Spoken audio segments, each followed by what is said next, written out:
Happy Saturday. It's December 7th, 2024, and you are listening to Morning Meeting. I am Ashley Baker in excessively festive London. I'm Michael Haney in, modestly festive New York City. Well, Michael, get out your mince pie because we have a delicious December issue of Airmail for you. But first, the news. Okay, it's good to be Bitcoin. The popular cryptocurrency has risen more than 50% since Trump won the presidential race. Its price rose to above $100,000 this week. So sorry, everyone. Once again, you missed the boat on crypto. In Paris, 5 years after a devastating fire, Notre Dame Cathedral is reopening today after a $700 million renovation. Yet another reason to visit Paris. And on that note, Michael, we have a new issue of Airmail that is the antidote to all of the depressing news of the day. Absolutely. First, Andrew Rifkin's going to join us from Washington, D.C. with a look at why, when it comes to despots, it feels like we're in a whack-a-mole world these days. Why is it that so many countries around the world, from Georgia to South Korea, are in the sway of right-leaning leaders? Then, as the new Bob Dylan biopic starring Timothée Chalamet starts coming to theaters near you, Ash Carter has a story of the New York City design studio that revolutionized graphic design and left a lasting visual mark on the culture, thanks in part to that very famous illustration of Bob Dylan with his hair rendered as psychedelic curls, and much, much more. He'll tell us all about it. And finally, it is, as Ashley notes, the holidays, a festive time, which means entertaining and cooking. So who better to chat with than one of our favorite people who knows a bit about both? Ruthie Rogers, the owner of one of the world's great restaurants, the River Cafe in London. And it's a chat you won't want to miss. So Ashley, where would you like to begin today? Let's start, Michael, with Ruthie Rogers, the co-founder of the River Cafe in London, the impresario of our city, and also the host of our favorite podcast, Ruthie's Table 4, on iHeart, which is really the antidote to these troubled times that we need. Welcome, Ruthie. Hi, Ashley. Hi, Michael. Thank you for inviting me on my favorite podcast.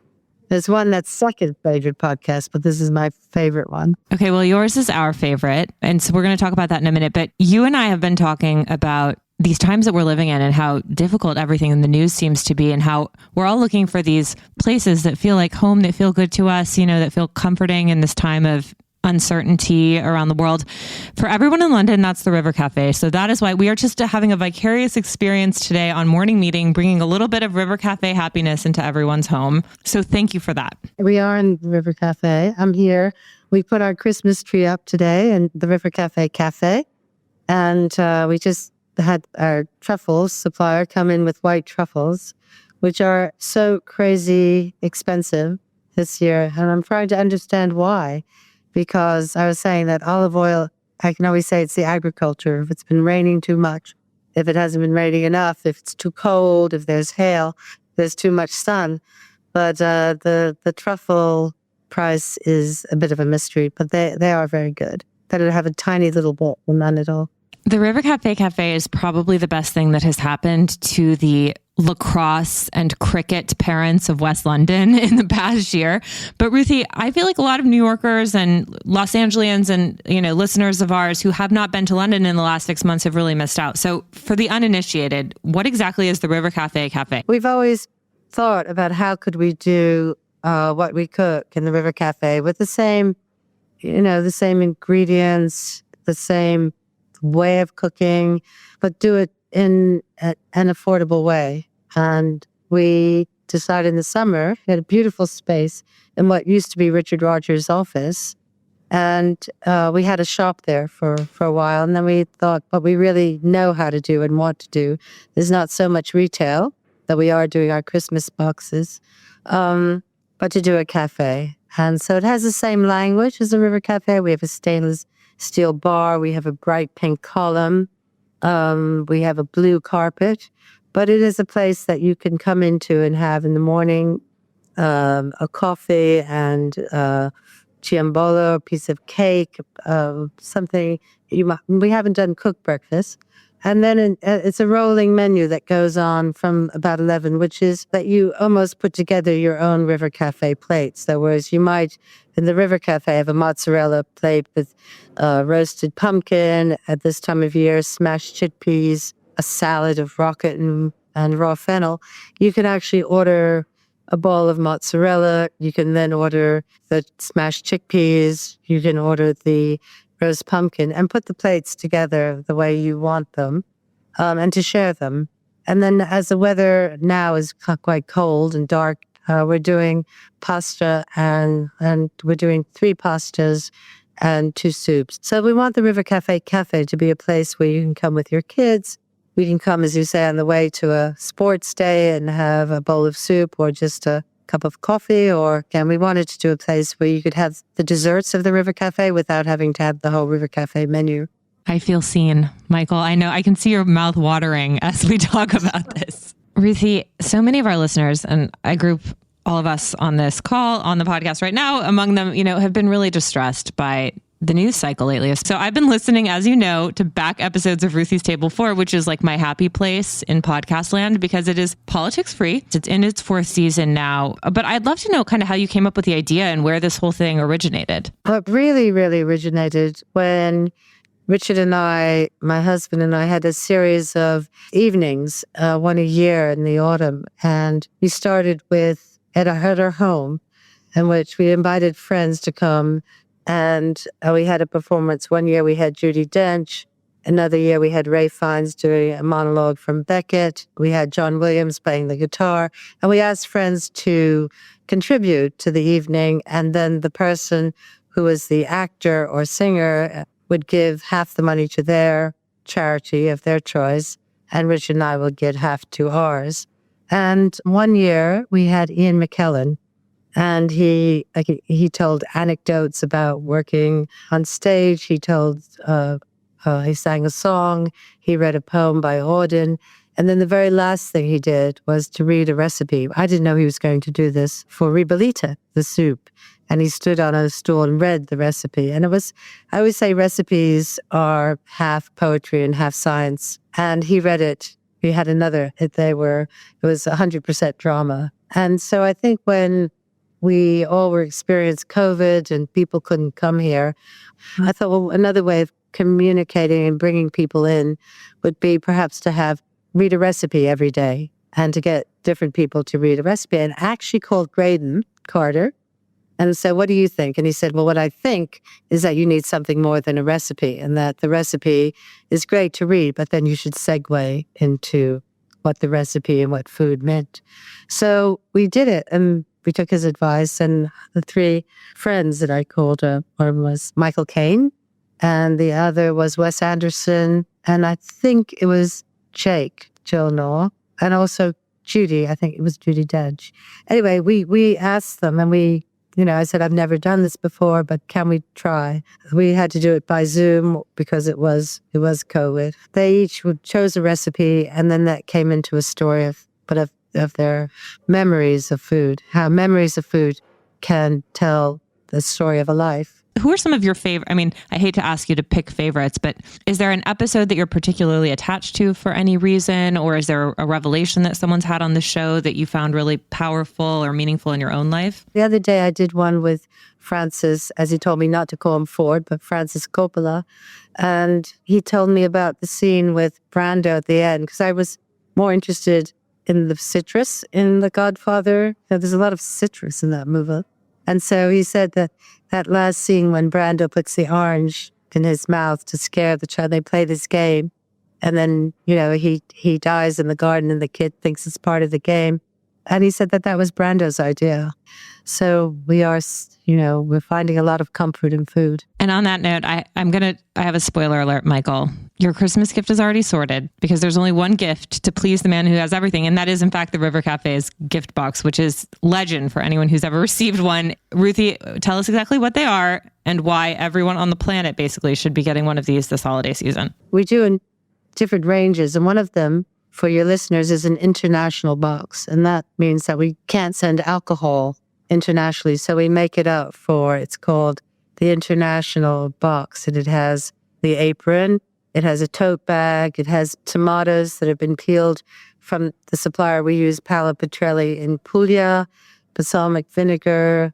We have anchovies and olive oil, panettone. It's either sweet things made by us or ingredients that we have sourced that we use in the River Cafe kitchen that you might like to send to a friend. That sounds delicious, and I can't wait to get mine. But I want to go back to, you touched on a moment ago as well. It's what I think of when I think of Ruthie and I think of River Cafe is your food gives so much comfort. Being around your table gives so much comfort. And if I could have anything in the world, it would be the ability to wander into my kitchen and say, Ruthie, I've had a terrible day, and you would give me some comfort food. And I'm just wondering, when you think of comfort food, the thing that heals people, that lifts them up, that makes them happy, what is there one dish that you would serve to people? For me, and probably all my friends would say they know that I'm going to say this, it would be pasta tagliarini and egg with tomato sauce. I think there's something, for me, it's a comfort. And sometimes if I come down in the morning after a dinner party in which I've served it, which is usually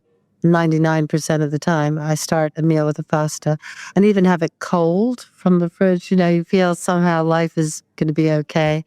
And I think if you have a dinner, even if I often think that the more, well, I would say fancy, but whatever the kind of dinner that you want to make a big effort for your friends, if you start with the tomato pasta, it's kind of democratic, and you kind of relax. It's not like, oh, this is the first course, and then we're going to have the second course. But having a pasta, it just makes people feel, I think, as you say, comfortable. And people sometimes, and you're all in this world that we have now about not eating carbs or, whatever, that somehow starting and seeing the table, long table with pasta and it's red and it just feels okay. What's your comfort food? I'm right in there, I think, and I know what you're saying about the pasta sauce. I think there's, that almost Proustian smell. It's such a elemental smell. It's nature when you smell the tomatoes cooking and a little bit of the spices in there. And I think, yeah, you're right. It's just, we tend to overthink food and what makes people happy, and I think you go back to, I always think of how the River Cafe is set up and how welcoming it is, but also just the dishes are, if you've had a hard day or if you're having a hard time, like you literally see people's shoulders drop. They relax, when they sit at that table, whether it's in your cafe or with the food that you make like that pasta, because it's just like, oh, it's this kind of meal. We're going to have this. I can just relax now, right? And it lightens everyone as it fills them at the same time. That's, I think, why we go to restaurants. I always say that, to the people who work with us, and I almost don't have to tell them, but you think, I know that people might have saved up to come here. People might have been fired. Somebody might have been fired that day or divorced that day or got a sad phone call. Or they may be celebrating something that's really important to them. Or they, you never know the story. Well, Ruthie, wishing you and everyone at the River Cafe an incredible holiday season. It is by far the happiest place in London. So no doubt I will be seeing you very soon. Michael, we're getting you over here again. Michael, yeah, that's the thing. It's very close. You just get on that plane. They'll pick you up at Heathrow. We're on the way in from Heathrow, so you can even just come and have lunch. It'd be really nice. Don't be surprised when I text you. Where's my car? Yeah, where is it? Come on, just come. We will. Just, where's my car? That's nice. Brooke and I will be there sooner than you think. Ruthie, thank you so much. Well, Michael, it's always comforting to know that we're not alone in the world. And when it comes to right-wing tin pot politicians, Donald Trump is not the only one. We've got Andrew Rivkin here, a screenwriter, journalist, and Russian affairs specialist, to talk about these other characters that are popping up in all corners of the world and how they're all related. Welcome, Andrew. Thanks for having me here. So, Andrew, we've seen so many of these right-wing politicians pop up in governments all over the world, including our own in the United States. At the risk of oversimplifying the issue, is there anything at all that they all have in common? Or do you think these are just sort of disparate events? These politicians all do have something in common. They all essentially, their rhetoric, the way they address societal changes, economic changes, things like that, at least in the West, they do all follow the same patterns. So let's say Viktor Orban from Hungary is not that different from Donald Trump or from Bidzina Ivanishvili, who is the Georgian autocrat, even though he holds no office, but he is there. Orban, they all essentially have the same rhetoric, they have the same nationalism, they have the same approach to sort of like the divide and conquer approach. In that sense, they all follow the same blueprint. However, what does unite them all is actually, like, in my view, it's the electorate. It's the people here in the United States, in Georgia and Hungary, Romania and whatnot, Israel even. It's the people who do vote for them. It's the people who want to see these guys in power. It's the people who look at this very complex world that we're living in now, look at this abundance of information that we have, the multitude of problems, societal, economic, et cetera, and they think to themselves, I'm going to vote for the guy who has a very simple solution for all of this, the simplest solution possible. And that I think that it's both the autocrats are very much alike in how they act and how they speak, but also so is the electorate, so is the voter who wants to see these guys in power. And not just guys, also in Italy, Giorgia Meloni, very much also right wing. Let's talk about the situation in Georgia this week. Obviously, we're talking about Georgia, the country, not the state in the United States, but there's been a lot of activity. Bring us up to speed. Well, what's happening in Georgia, essentially, it's been happening there for a while, for this past year. Now, in 2003, the country essentially decided to go west. It decided to break free from Russia's sphere of influence, from its Soviet past, if you will. They elected a president who was much more democratic, who went on to do a lot of reforms, to reform the police, reform the educational system, business, et cetera, et cetera. That president also later on got a bit autocratic. But essentially, since then, for about 20 years now, the country has been on quite a steady path towards Europe, towards joining the European Union, NATO. In fact, even it was enshrined in its constitution, in Georgia's constitution, that the country should work towards EU membership. However, for the past few years, what's been happening is that there's this one man, his name is Bidzina Ivanishvili. Now, if you combine Donald Trump and Elon Musk into one, that's going to be him in Georgia. So the guy is Georgia's only billionaire. He's worth $7.7 billion. And guess what? In Georgia, that's 24.8% of the GDP. He made his vast fortune in Russia in the 90s, working with all the bad guys, with the people who you had to work with to make all that money. So in essence, he is a Russian oligarch. He never made that money in Georgia. He just came back with that treasure chest, with a war chest. He came back to Georgia, and essentially he created this alternative government in a way. He financed urban projects, roads, the army. He straight up gave out money to people, and he bought himself immense political influence. He got a party called Georgian Dream, and that party won the majority and has had the majority for quite a while now. And slowly but surely, Georgian Dream has been turning into the Russian Dream. In this past year, they have adopted laws that resemble Russia's, they're like the doppelgangers of Russia's laws. The foreign agent law, which says that you could be a foreign agent, quote unquote, of if you're a media or a journalist, then you could be accused of working for another state, and therefore you would be silenced in some way. So it's a law to curb press freedoms. And one by one, they just kept like introducing these new laws more and more. Every one of these laws was met with resistance from Georgia's pro-democratic, young, Western-oriented people. But what happened a week ago was that the Georgian Dream announced that they're going to stop talking to the EU, and that up until 2028, they're essentially suspending any idea of the country joining the EU, of the country, having these relations with the European Union, the accession talks, and that they're not going to take any more money from the EU. And when they said that, to many Georgians, this essentially meant that that's it, that the country is turning towards Moscow. So for about a week now, the country has been protesting, and these protests were violently suppressed, but people are still on the streets fighting for their European future, and they're fighting against basically a Russian oligarch, a Russian Trump-Musk hybrid who wants to bring them into Putin's fold. Andrew, there's also a tidbit buried in your story that I can't believe we haven't spoken with you about before, given that we've talked to you several times on the show. You used to work for the Kremlin, at the Kremlin? Yes, that is true. How did we miss this? More details, please. Well, you missed it because I didn't really talk about it. Well, I did work for the Kremlin. I grew up in Boston, but I went back to Russia, where my family's from, in the 2000s. And in the early 2000s, I was introduced to a few people who were who introduced me to a few people.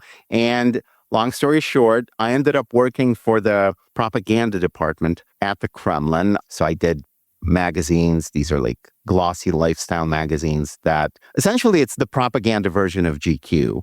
This was what I did in Russia because back then, I wrote about this in The Atlantic a couple of months ago, the way that Russia used to try to address various audiences, the Kremlin tried to address them, was for the rich people, it would have this sort of the propaganda version of GQ. Like I worked at a luxury magazine where instead of interviews with celebrities, you would have interviews with Kremlin officials or people whose views were very imperialistic and pro-Putin. And again, this was in my 20s, so obviously I've tried to like redeem myself after that. Not sure it happened. Afterwards, of course, I transitioned to normal journalism and to sort of trying to expose the way these people work and think.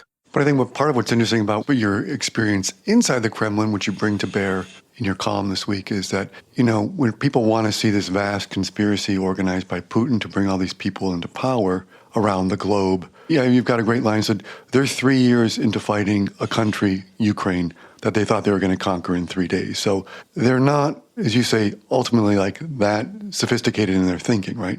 No, they are not. And I have to say, in the United States, it has been incredibly hard to convince people here that those behind the red brick wall at the Kremlin are not evil masterminds, that they're just plain evil, but they're not geniuses. So often do I see in American press comments, op-eds, I see that Putin he's like the devil, that he creates everything, that he creates wars, then that he can get Trump elected, that he can get Musk rich, that every single right-wing authoritarian who came to power in the last 5 years in Europe, here in the United States, that it's all Putin, Putin, Putin. It's not. These people they really are bad. They're very sneaky, but they're very far from being geniuses. And while Putin is certainly one of the most outstanding, for the lack of a better word, right-wing authoritarians, dictators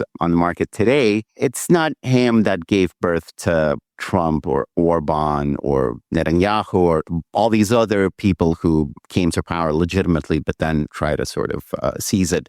He was just one of the first ones to be there, but he's certainly not the brightest one. He's not the most talented one, but he does, and this is the same thing I think that it's important to see. It's the same thing with Trump in the United States, with Orban, with Netanyahu. He does enjoy popular support in Russia. So while he is not the evil genius that most Americans think that he is, he's also not a deeply unpopular dictator in Russia who's hated by everyone. No, but can he shape these world events? No. He's quite literally, he's fighting for a country he thought would fall in 3 days. It's been years now. And no, you can clearly see that the guy he's not the kind of guy to shape the world into something that he likes. He really can only react. The funny thing about these right-wing authoritarians, you see Putin and Kim Jong-un, for instance, or Putin and Chinese President Xi, Orban, they're never allies. They're never really friends. It's only a marriage of convenience because people like that, the authoritarians, egomaniacs, they really do hate each other. They're not ideologically aligned. They can't form some single front against the West. They have no shared values. They have only this idea where, okay, you can supply me weapons, I can supply you with troll farms and whatnot. But what we're seeing from here, it's not really a united front against democracy, against anything like that, simply because those people, they can't be united. Well, Andrew, we always love speaking with you. You have such a unique and valuable and informed perspective. So thank you again, and we look forward to the next. Thanks so much for having me. Ash Carter is here to surprise and delight us this week with the tale of Pushpin Studios, the influential graphic design firm in New York City that is behind many of the best-known book jackets, magazine covers, posters, album covers of the 1970s, 80s, and later. Ash is our treasured colleague, a deputy editor here at Airmail, as well as the co-author of Life Isn't Everything, Mike Nichols, as remembered by 150 of his closest friends. Welcome, Ash. Hi.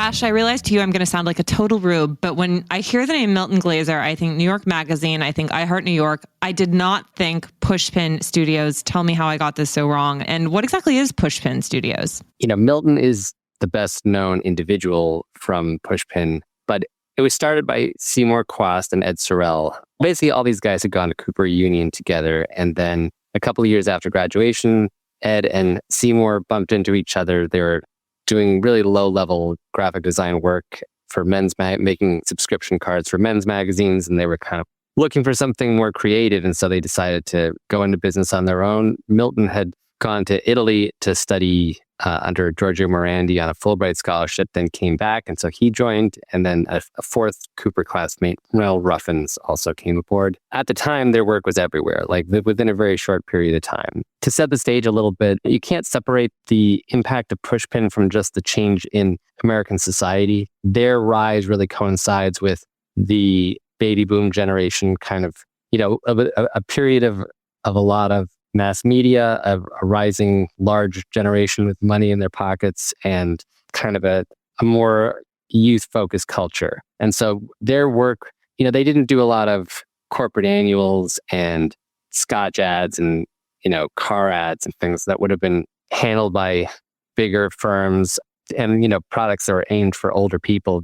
Their work was really, in the realm of pop culture and things like mass market paperbacks, album covers, posters, things that, young people with an interest in the culture with a few bucks could have afforded. And so they had a big impact because it was just, they were doing lots and lots of work in this area, lots of magazine illustrations. And so they really were omnipresent by the mid 1960s. Were they sort of like the Beatles of graphic design? Stephen Heller has often made that comparison. I mean, certainly, I think he's right that Quast and Glaser are kind of the Lennon and McCartney of graphic design. I mean, Sorel, by the way, left the firm after like a couple of years, shortly after they got started. And I asked Stephen Heller if they're the Beatles of graphic design, does that make Ed Sorel the Pete Best? And he said, no, Ed is the Stu Sutcliffe. So really, it was a partnership between them. They were described to me by different people who worked there as kind of polar opposites. Milton was tall, Seymour was short. Milton was kind of gregarious, Seymour was quiet. Milton had a more intellectual approach, Seymour was more intuitive. But so it was this very fruitful partnership that, in the same way that the Beatles were, just four guys kind of picking up instruments, that's sort of the feeling with their work. And so I think that is an apt comparison, yeah. Ash, one of the things you mentioned the Beatles, but for people who don't know the work, and if you're a magazine head or a music head, I want to hear you talk about Milton Glaser creating the iconic Bob Dylan poster, but also, they sort of like the studio worked hand in glove with so many of the great magazine stories of that new journalism period, from Frank Sinatra Has a Cold to Electric Kool-Aid Acid Test, and even what became the travel rights of the new Saturday Night, which became Saturday Night Fever. But they sort of gave a visual identity to so much of the great new journalism as well. So can you talk about the Dylan poster and those magazine illustration too? I mean, the Dylan poster is definitely, it was the cover of Milton Glaser's first book. It's just, you can't kind of have a exhibition with, it's their best known work, and it's partly because it's just a great piece of design and artwork. But it also helped that, it was packaged inside an album that sold 6 million copies, and the fact that it was Dylan. If you can imagine he'd been hired to do the same poster for Donovan, it might have been aesthetically equally great, but it wouldn't have had the same cultural impact, which is something that Glaser, he says he credits Bob Dylan with the success and endurance of the poster. But I think it's also, it's not just the most famous. I think it is emblematic of their approach in a way, because most of our listeners will have seen this at one point or another, but basically it's a kind of illustration of Dylan in silhouette, and his hair is kind of this, flowing psychedelic swirls. And then it says Dylan in a kind of hand-drawn typeface at the bottom. And the silhouette part was kind of inspired by a Marcel Duchamp self-portrait. The hair, he got the idea from his knowledge of Islamic art. And the typeface, he actually kind of copied it from a sign he'd seen in Mexico City for a tailor shop. And so it was this,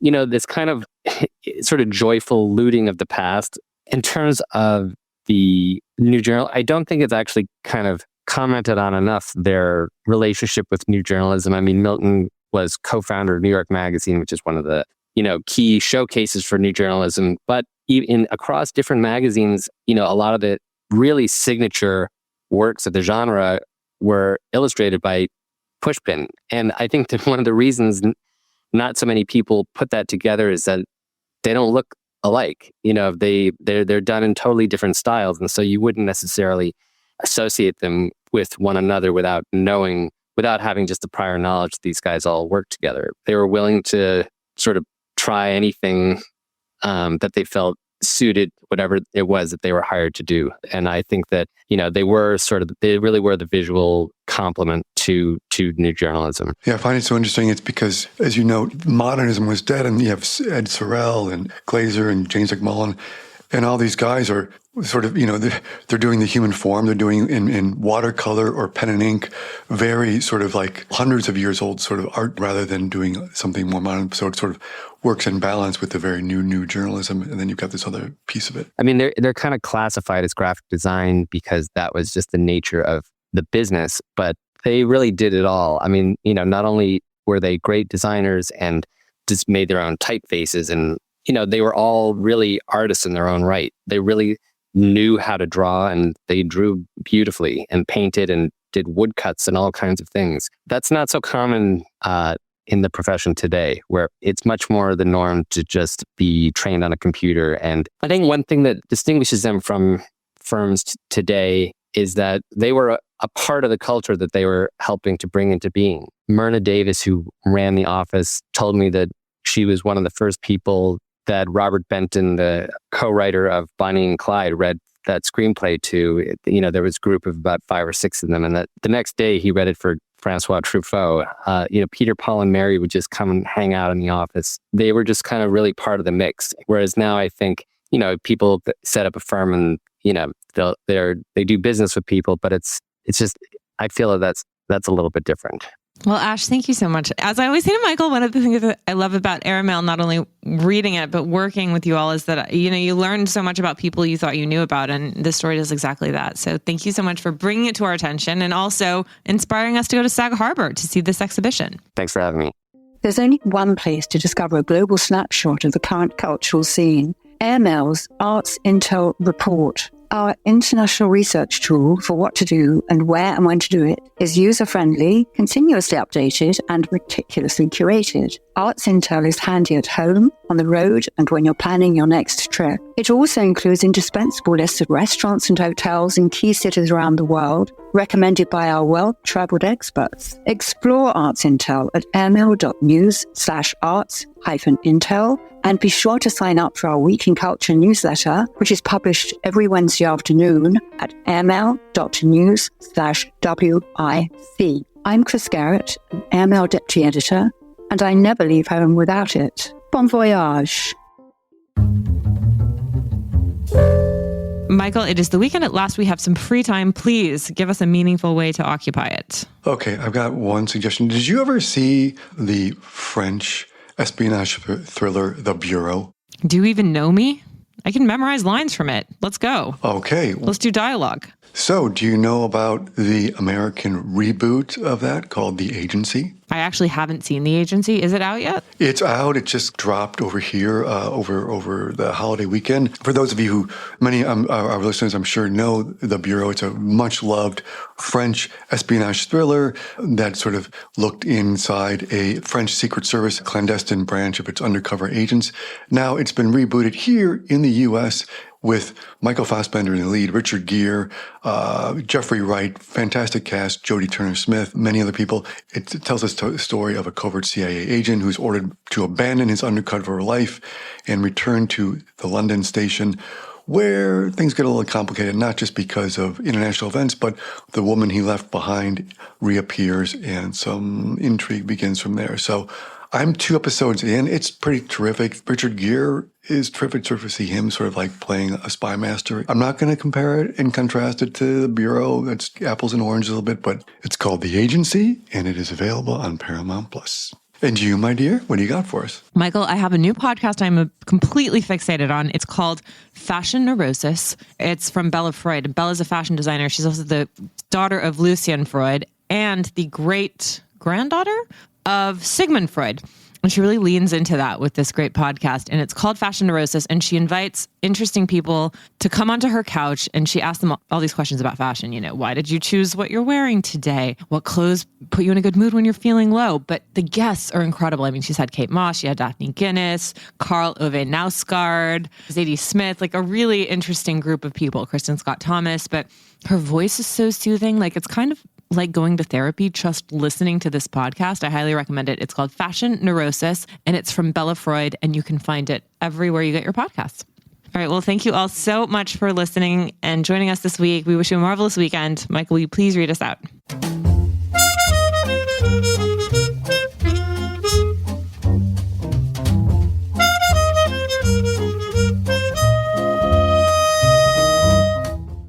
Morning Meeting is produced by Airplay Productions and edited by Jesse Cannon. Our co-editors are Graydon Carter and Alexander Stanley.